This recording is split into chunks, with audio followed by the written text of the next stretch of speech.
Good morning once again, everyone. Welcome back to the Leprethon, and today we are talking about Leprechaun 4 Lost in Space, or Leprechaun 4 in Space, as the title reads elsewhere. Tubi calls it Leprechaun 4 Lost in Space. For the amount of difference it actually makes to the movie, you could have set this in a discount retailer's warehouse. I don't know. Who cares? But just like a few other horror franchises that were kind of hurting in the 90s, yes, Leprechaun decided to throw in the towel and go with the trope of recycling their franchise in space. But out of all the movies to go this route in the 90s, this might be the laziest and most cynical example of cashing in on that trope. And trust me, if you were alive in the 90s, you know that that's saying a lot.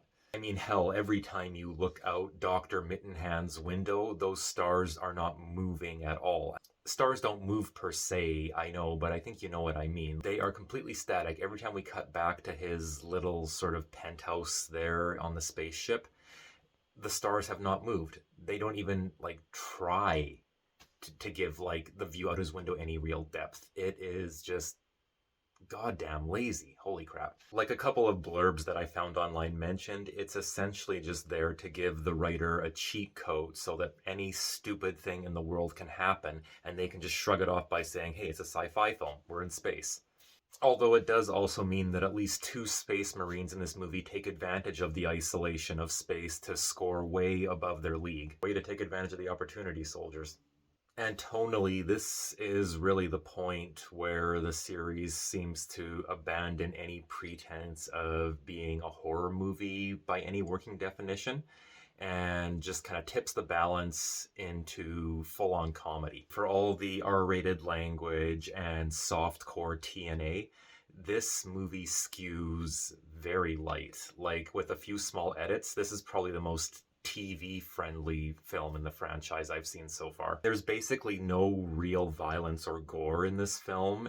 Any of that either happens off screen, or when we do see it on screen, it's mostly happening to the leprechaun who bleeds green, or the alien princess that he's trying to court who bleeds blue. Yep, she's a blue blood, literally. Okay, I mean, not the most ingenious joke, but it's sort of funny in a Shaggy Dog way, I'll admit.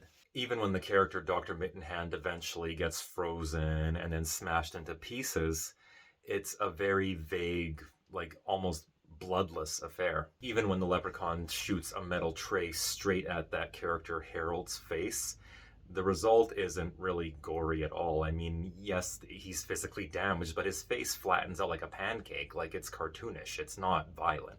And the one scene that in theory would be a bit more bloody just doesn't have blood because. And that scene, by the way, also has the distinct honor and privilege of being my first officially announced Jameson Award nomination in the sweepstakes. I am not going to say at this stage whether or not the whole Dick Burster subplot, yeah, you heard me, whether or not that actually was the one that made me tap into the Jameson, but it's getting an award nomination, believe you me. To set the stage for that very briefly, basically in this movie, the leprechaun is on the planet Dominia trying to woo their princess. It's one of those situations where they both hate each other and they're both secretly, plotting against each other to reap the benefits once they've been married. That's also tied into a subplot that, again, is barely touched on, involving the princess wanting to take over her planet. Quite frankly, based on what we see of Dominia in this movie, if I was the leprechaun or anyone else going up against this princess, quite frankly, I would just be inclined to let her have it. No, no, no, don't take away my kingdom of cheap Nickelodeon Guts-style aggro Craig sets and purple lights from the discotheque. And no one around, nothing to eat, nowhere to live, nothing to do. No, no, no, don't take this precious paradise away from me. I'm gonna fight you for that. But I digress. Anyways, these privately contracted space marines show up and touch down on the surface of the planet, and a scuffle ensues, and in said scuffle, the leprechaun eventually ends up leaping on a grenade to protect the princess and gets blown into a million pieces. And to rub it in, the Space Marine Kowalski decides that it would be really cute and fun to urinate on his remains. And while he's urinating on the leprechaun's remains, The leprechaun's essence rides all the way up his stream of piss, up his urethra, and buries itself in his nuts. You know, I promise I am not making any of this up. Really, go watch the movie. It's just it's something special. And then later on, when Kowalski is trying to capitalize on the space isolation by having sex with Dolores, as I mentioned briefly before, the leprechaun regenerates and bursts out of his pants directly through his dick. Yep, he's not a chest burster, he's a dick burster. And yes, Kowalski dies shortly thereafter, presumably from a combination of shock and just sheer blood loss. Not that you actually see any of the blood flow here. It's just one of those cheap things that they neglect and don't even really bother to sort of hide or comment on. Although, I mean, by the time the leprechaun actually bursts out of Kowalski's junk and makes the joke about how you should always wear a... Sorry, I had to write this word down. A prophylactic. I mean, you know, who's thinking about the blood at that point, right? Even weirder is the fact that it's at least heavily implied later in the movie that the sergeant and Dolores essentially decide that the best way to commemorate Kowalski's passing is for them to get it on. I mean, okay, maybe not, but basically they have this conversation where the sergeant says that, you know, Kowalski would have wanted to go out with a boner, and he hopes he can go out with a boner when he dies too. And then he and Dolores share this weird little sort of moment of smirking sexual tension. And you do even get that trope of them showing up with the rest of the gang a little bit later on in the movie, like a few minutes later, with that whole sort of like, hey guys, what's up? What do we miss? Acting way too casual for our own good thing going on. Yeah, man, really, Debbie Dunning, who certainly was a stunning woman in her day. Again, you know, makes me wish I watched more Home Improvement when I was a kid. But, you know, she is done bad in this movie, man. Besides sort of being made to be such a shameless slut, she probably dies the most violent death of the bunch of the Marines. I mean, the rest of them, as I said, are almost all essentially, with the exception of Kowalski, killed off screen. Or if it is on screen, it's one of them getting crushed very fast and swiftly with a big crate. But with Dolores, the leprechaun throws her over a railing and, you know, torments her by stamping her fingers off their grip one by one, and she falls to her death and apparently dies slowly because she has time to rear her head up and utter a terrible cliche, you know, just that whole sort of dramatic last words thing. Ugh. Kill him.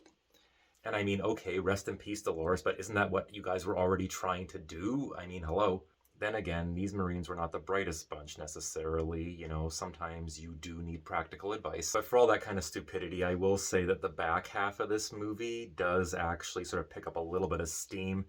It doesn't redeem itself in terms of continuity or credibility or any real sort of ambition, but it does at least, you know, escalate things to such a ridiculous level that you just kind of start going with it and having fun after a while. No, none of it makes sense. It's complete nonsense, but it's dumb, noisy fun. This really is a big step down in the writing department from the previous film, and even Leprechaun 2 for that matter. But Brian Trenchard Smith, who again also directed the previous Leprechaun 3, does at least manage to keep a light enough tone that everything that's being thrown at you feels like it is at least being done in fun. The sheer level of noise and nonsense makes this one of those movies that I think is definitely fun to throw on with some friends and, you know, make a bit of a party out of it. The highlight of the back half is probably when the leprechaun blends the princess's blue blood with a mutilated scorpion and a mutilated spider all whipped up in a blender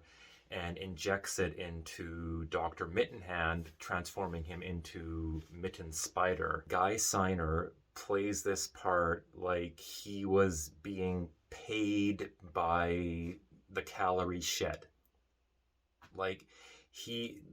There's exploding over the brim, and then there's this, which ironically enough makes the performance feel smaller because it just frankly comes off as amateurish. I mean, if he knew what he was doing, if he fully recognized the kind of movie that he was in, and he decided that he just wanted to double down and be the full embodiment of camp, then he's a genius. But I don't know, man. I don't know if I can give him that benefit of the doubt here. To be fair, he also doesn't necessarily have much of a chance with a script that thinks that jokes like saying "because I say so" backwards, "because I so say" is hilarious. Like, really, the movie takes a full beat pause, to let people laugh at that, because it's just so highly, highly, highly subliminally, poetically, unquestionably humorous, right? And as long as I'm bashing the acting, you know what? Two hams are better than one. And I'm also going to briefly touch on the performance of the sergeant, Tim Colcheri of Full Metal Jacket fame. And interestingly, while I was watching the movie, I kept thinking that his performance seemed like it was trying to be almost a parody of R. Lee Ermey in Full Metal Jacket. I don't know if it necessarily lands or gets laughs as a parody, just because there's no real joke here. Like, this guy is just a blunt instrument who yells and barks his way through every situation. He's basically if you combined Paul Gleason's principal from The Breakfast Club with R. Lee Ermey from Full Metal Jacket, but drained all the nuance out of both of those performances, you would have what this guy's doing here. And funny enough, and I honest to God did not know this at the time, but as I was doing a little bit of research before I recorded this, turns out that he was actually originally cast, or at least I think wanted to be cast, as the drill sergeant that R. Lee Ermey played in Full Metal Jacket. He ended up getting a different role, but that was the one that he was initially vying for. And again, if it's a self-conscious, sort of self-kidding joke, then Tim Colcheri is a genius. But if not, then this whole performance just reeks of him being butthurt and wanting to just scream to the world, "I should have been Sergeant Hartman, goddammit." But no, if anything, this personally makes me even happier that it was R. Lee Ermey playing Hartman.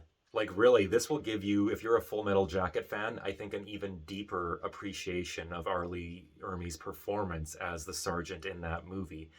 Because, for anyone who thinks that that role basically just consisted of shouting and shouting and shouting, you might want to sort of make reference to Tim Colcheri's performance in Leprechaun 4 to get an idea of why there is still a little more nuance to a performance like this. I mean, it's not just enough to be loud. You still have to embody the character effectively and convincingly. R. Lee Ermey could do that. In fact, R. Lee Ermey could do a lot of things that he doesn't get much credit for today. Go watch Dead Man Walking if you don't believe me. But again, the point being that a performance like that is not as easy as it looks. Oh yeah, and he's also a cyborg with a big metal plate protruding from part of his head, and his Marine nickname is Metalhead, in case the whole Full Metal Jacket connection needs further driving home. Maybe they tried to get R. Lee Ermey and they couldn't, and that only added to Colcheri's, ongoing butt soreness about that. Who knows? I don't know. On a more positive note, as far as the acting is concerned, Warwick Davis is still bringing it, but even he feels, not hammy or over the top or anything like that, but there's something about the character in this one that feels a little bit phoned in, or just like something is missing. I'll take back what I just said about phoned in, because, you already heard me rant about phoning in once just previously. And secondly, that's not really what he's doing. Warwick Davis is still, he's doing his thing and he's giving it his all. But there's a certain lack of sort of push or heft here with the character. I'm not sure what it is, but for one thing, the character isn't really ever, speaking any of those rhyming limericks anymore. Or maybe there was one in there and I just forgot it or I missed it. but it keeps feeling like you're going to get it. Like he'll start to say something in his usual form and you're waiting for the rhyme, but then you don't get it. It's just him spouting all these sort of, I don't know, like sort of like quasi Shakespearean soliloquies or something, which are not badly written, but coming from a character that's as comical as the Leprechaun, you're sort of left wondering whether you're supposed to be taking this seriously or snickering at it. Which again is, I think, more of a criticism of the way that, Warwick was directed and the way the character was written in this one. Because you can see Warwick Davis trying. He's doing everything he can with the material. And actually in this one, I sort of noticed that they scaled the makeup on him back just a little bit, or at least it felt that way. So in this one, underneath all those prosthetics, you can actually see Warwick Davis acting. And he's pretty darn fantastic. You don't really, when it's all said and done, get to see that much of him in this movie. Again, kind of like Leprechaun 3, it sort of feels like the Leprechaun is sort of lurking about the fringes of the story the whole time and just sort of pops up every so often when a character needs to get killed off for the convenience of the screenplay. And yes, I know he's got that whole story about how he's trying to woo this princess so he can gain the keys to the kingdom, so to speak. But even with that plot element there, you don't really ever get any of the sense of sort of the influence of greed and gold like there were in the previous movies. And in fact, I don't even think they actually ever call him a leprechaun even once. I'm struggling to remember if the Leprechaun ever actually refers to himself as a leprechaun in this one. Of course, I don't want every movie in a series to be a carbon copy of what came before, but it's more just that, again, with a couple small changes, like in this one, the Leprechaun could just as easily be just a generic space monster or, interplanetary demon or something. Which kind of makes me wonder if this movie wasn't actually made according to the Hellraiser recipe, which is, you take a nothing script from some cut-rate B movie and just slap a franchise face on it and just find a contrived way to shoehorn it in and release it as cheaply as you can and sit back and count your money, hopefully. I don't know that for a fact, but that would sort of explain why Warwick Davis feels like he's not as into it as he was in the previous films. I mean, he has too much class as a performer to do anything half-ass, but I feel like you can kind of sense that he knows that this is kind of a turkey. Anyway, there's probably a whole lot more I could talk about if I really, really wanted to, but yeah, Leprechaun 4, what can I say? This movie is a royal mess, but I found it a likable mess for the most part. It's complete trash, but it's the kind of trash that could liven up an evening with friends really well. So go into this one and bring low expectations, bring your friends, bring some booze and medicine, and I think that you could have a good time with this one. And that's probably about all I can muster to say about that, so keep your eyes tuned to the channel for the Leprechaun 5 installment. Looks like we're heading to the Hood next, so yeah, brace yourself, folks. Really brace yourselves. I mean, I'm talking to myself here essentially, but for those of you who are following along or maybe haven't seen these movies yet either, let's strap in, because I have a feeling things are going to take an interesting turn. I mean, you never know. Ice-T is in the movie, and I mean, I could put on just a video alone about all the reasons why I think Ice-T is one cool guy, but we'll save it for the next review, because I have a funny feeling I might need to fall back on some Ice-T love to get through that one. Anyway, I hope you're all having an awesome weekend. For those of you who are going to be watching the Oscars, I feel very sorry for you, but you are a bunch of brave bastards. Enjoy your Sunday afternoon and evening, and I will catch you all again real soon. Take care.